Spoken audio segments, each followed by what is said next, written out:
आयुर्वेदिक और एलोपैथिक में major difference क्या कहोगे आप? तो देखिए, अब ये इतना बड़ा टॉपिक, लेकिन शॉर्ट में बताता हूँ। देखिए, जो आयुर्वेद है, आयुर्वेद आदमी कब से अपनाता है? एक्चुअली जब आदमी पैदा होता है, या इवन मैं कहूँगा उसके पैदा होने से पहले ही आयुर्वेद अपना काम करना शुरू करता है। आप पूछेंगे कैसे? हमारे आयुर्वेद में ही एक ब्रांच कह लीजिए, बोल लीजिए कि एक टॉपिक ऐसा है जिसको हम बोलते हैं गर्भाधान। मतलब हस्बैंड वाइफ हैं, उनकी शादी हो गई और they are planning for their baby. तो आयुर्वेद में हमारा एक सेक्शन ऐसा है जो ये कहता है कि आपको एक अच्छी प्रोजेनी मिले, एक अच्छा बेबी मिले, तो उसके लिए आप गर्भ संस्कार कीजिए। तो गर्भ संस्कार में पंचकर्मा भी एक पार्ट है, ठीक है ना। आप अपनी, जब आपकी बॉडी प्योर हो, तब उसके बाद आप प्रोसेस, मतलब बॉडी प्योर हो जाएगी, उसके बाद आप फिर अगर आपका आप मतलब माँ कंसीव करेगी, तो उसके अंदर जो डिजीज़ वाली चीज़ें हैं वो थोड़ी कम होंगी, ठीक है। उससे पहले ऐसे भी बोले जाते हैं, आप ये मंत्र पढ़िए। जब मदर प्रेग्नेंट हो जाती है तो कुछ मंत्र बोले गए होते हैं कि आप इन डेली मंत्रों को पढ़िए। इवन हवन भी बोले गए हैं उस गर्भा संस्कार में। के हिसाब से कलर्स बताए गए हैं, खिलौने बताए गए हैं। तो आयुर्वेद कब से काम कर रहा है? जब से बेबी आया नहीं है, ठीक है। अब दिन भर में आप क्या करते हैं, ठीक है ना, जाने न अनजाने में आप आयुर्वेद फॉलो कर रहे हैं। जब आप टाइम पे खा रहे हैं, ऋतु के अनुसार खा रहे हैं, सो रहे हैं, तो यानी आप आयुर्वेद इतना वास्ट हो गया है कि आपकी वो डेली लाइफ में है। अब एक जो दूसरा साइंस है जिसको हम कह सकते हैं एलोपैथी, उसकी ज़रूरत आपको कब पड़ती है? जब आप सिर्फ बीमार हो रहे हो, ठीक है वो भी साइंस। उसकी अपनी भी इंपॉर्टेंस है कि मतलब यार किसी का वही कि हाथ पैर टूटेगा तो वो जाके प्लास्टर कराएगा, हार्ट अटैक आएगा तो वो बाईपास कराएगा। And we too respect them, ऐसा नहीं है। हमारे घर में भी हमारे भाई बहन है जो एलोपैथी डॉक्टर भी हैं, आयुर्वेदा के डॉक्टर भी हैं।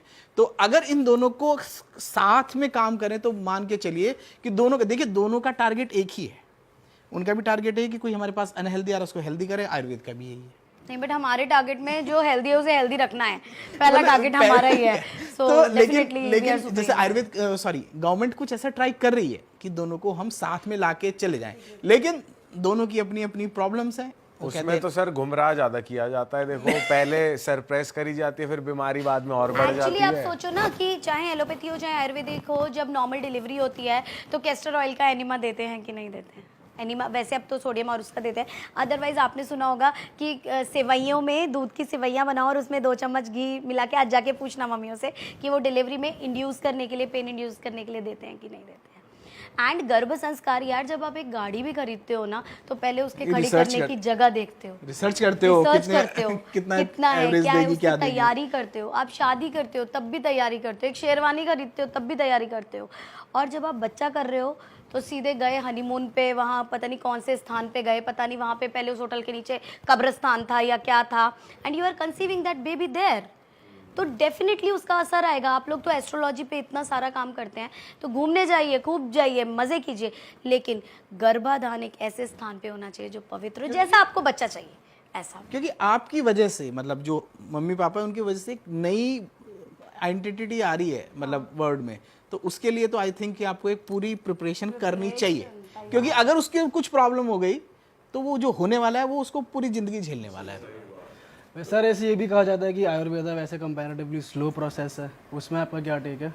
नहीं, मैंने देखिए अभी हमने इससे पहले क्या बोला, आयुर्वेदा तब से काम कर रहा है जब से आप पैदा भी नहीं हुए हो, तो फास्ट कौन सा हो? और प्रकृति की रचना पहले हुई पुरुष के आने से पहले।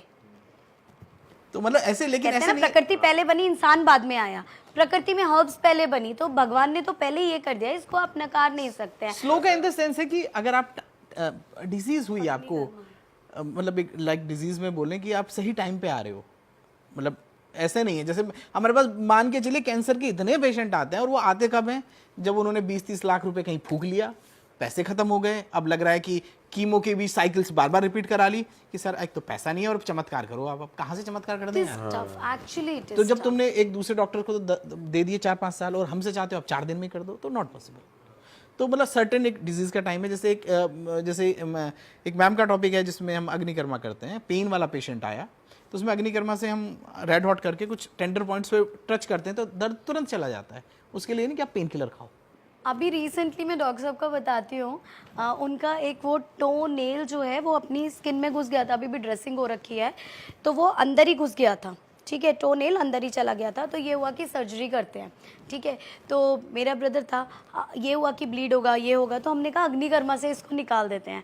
मेरे भाई ने उसमें लोकल दिया, ठीक है, मेरा भाई एनेस्थेटिस्ट है, ठीक है, उसने लोकल दिया और हमने उसको अग्निकर्म से करा। वी हैव दैट फोटो, हम अपनी उस पे साइट पे अभी अपलोड करेंगे। बहुत कम ब्लीडिंग हुई और वो टो नेल पूरा रिमूव हो गया एंड विद द अग्निकर्म। और कितनी देर लगी होगी Parikshit? 15 minutes and with bleeding के नाम पे कुछ भी नहीं था, तो प्रॉपर मेजर्स से। और इंस्टेंट पेन मैन, मोल रिमूवल हम 2 मिनट में कर देते हैं। हाँ, वो आपने लास्ट टाइम भी बताया। मोल रिमूवल प्लस पेन मैनेजमेंट। आप पेन के लिए आओ, देयर आर शलाका, स्वर्ण शलाका, गोल्ड की शलाका होती है, और क्या जल्दी चाहिए।